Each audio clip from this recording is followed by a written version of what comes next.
आज हम एक्सरसाइज 3.2 का 5th क्वेश्चन देखेंगे, जिसकी स्टेटमेंट है कि एक आयताकार बाग जिसकी लंबाई इसकी चौड़ाई से 4 मीटर अधिक है और इसका अर्ध परिमाप 36 मीटर दिया गया है। बाग की विमाएँ ज्ञात करनी है हमने।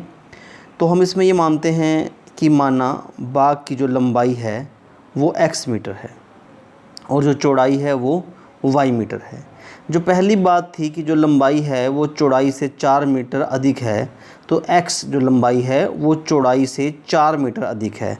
तो चौड़ाई में आप 4 जोड़ देंगे तो वो लंबाई के बराबर आ जाएगी। ये समीकरण बनाने के लिए हमने लंबाई बराबर चौड़ाई जमा 4 कर दिया। इसको हमने समीकरण नंबर 1 का नाम दे दिया। दूसरी बात कि आयत का अर्ध परिमाप 36 है। तो पहले हम ये समझें कि आयत का जो अर्ध परिमाप हमें दिया गया है, अर्ध परिमाप है इसलिए हमने 1/2 लगा दिया, और आयत का जो परिमाप होता है उसका फार्मूला होता है 2 × लंबाई जमा चौड़ाई। तो ये अर्ध परिमाप था, ये 2 से 2 कैंसिल हो गया, सिर्फ हमारे पास बचा लंबाई जमा चौड़ाई और वो हमें 36 दी हुई है। तो x जमा y का मान हमें 36 दिया हुआ है। यह समीकरण नंबर 2 है। तो समीकरण नंबर 1 में जो x का मान था वो हमने समीकरण नंबर 2 में रखना है। दोबारा देखिए, समीकरण नंबर 1 में जो x का मान है वो हमने समीकरण नंबर 2 में रखना है। तो अब हमारे पास जो समीकरण नंबर 2 है वो क्या बन जाएगा, y + 4 और प्लस में y = 36। यहाँ x + y था, x की जगह पे हमने y + 4 रख दिया। तो ये बन गया 2y + 4 = 36। 2y = 36 - 4, जो प्लस का 4 इधर आके माइनस का हो जाएगा, तो ये आ जाएगा 32। तो y का मान 32/2 यानी कि 16 मीटर, यानी कि इसकी जो चौड़ाई है वो 16 मीटर आ गई। y बराबर 16 का मान समीकरण नंबर 1 में रखना है, और जो समीकरण नंबर 1 है हमें दिया गया है वो है x बराबर 16 जमा 4। x बराबर 16 जमा 4, तो x का मान 20 आ जाएगा। तो लंबाई हमारे पास 20 मीटर आ गई, जो चौड़ाई है वो हमारे पास 16 मीटर आ गई। इसके बाद हम इसका अब नेक्स्ट क्वेश्चन देखते हैं, क्वेश्चन नंबर 6।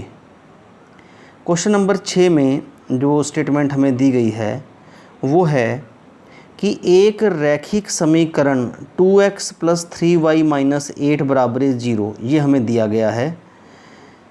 इसमें चरों की एक और ऐसा समीकरण ज्ञात करना है। एक समीकरण हमें दिया गया है और हमने एक ऐसा समीकरण ज्ञात करना है जो 3 कंडीशनों को सेटिस्फाई करे। 3 समीकरण अलग अलग ज्ञात करने हैं जो दिए गए 3 कंडीशन को सेटिस्फाई करें। पहला है रेखाएं प्रतिच्छेद करती हों, दूसरा है रेखाएं समांतर हों, तीसरा है कि रेखाएं आपस में समपाती हो जाएं।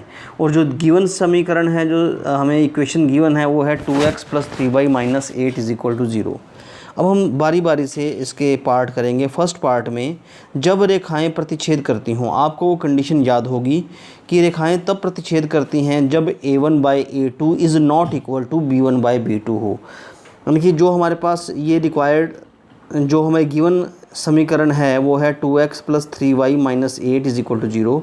अब आपने ऐसा समीकरण बनाना है जिसका अनुपात लेने पर a1/a2 और b1/b2 का अनुपात जो है आपस में बराबर ना आए। हमने इनको चेंज करके लिख दिया। हमने लिख दिया 3x + 2y - 8 = 0। जब आप इसका अनुपात लोगे तो ये 2/3 आएगा, जब b1/b2 लोगे तो 3/2 आएगा। तो ये इसका एक अद्वितीय हल हो जाएगा, रेखाएं प्रतिच्छेद करेंगी। इसके और भी कई मान ऐसे हम समीकरण के निकाल सकते हैं। दूसरी जो कंडीशन है वो हमें दी गई है कि रेखाएं आपस में समांतर हों। जब रेखाएं समांतर कब होती हैं, जब a1/a2 तो बराबर b1/b2 के हो, लेकिन c1/c2 बराबर ना हो। तो अब हमारे पास जो हमें दिया गया समीकरण है वो है 2x + 3y - 8 = 0। अब ऐसा समीकरण लेना है जिसमें a1/a2 का मान और b1/b2 का मान तो बराबर हो, लेकिन c1/c2 का मान बराबर ना हो।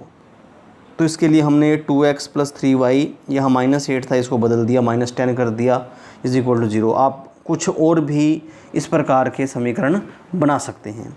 तीसरी कंडीशन है कि रेखाएं जब आपस में समपाती हो जाएं। जब रेखाएं समपाती होती हैं तो उनके जो तीनों अनुपात हैं a1/a2, b1/b2 और c1/c2 तीनों ही बराबर आते हैं।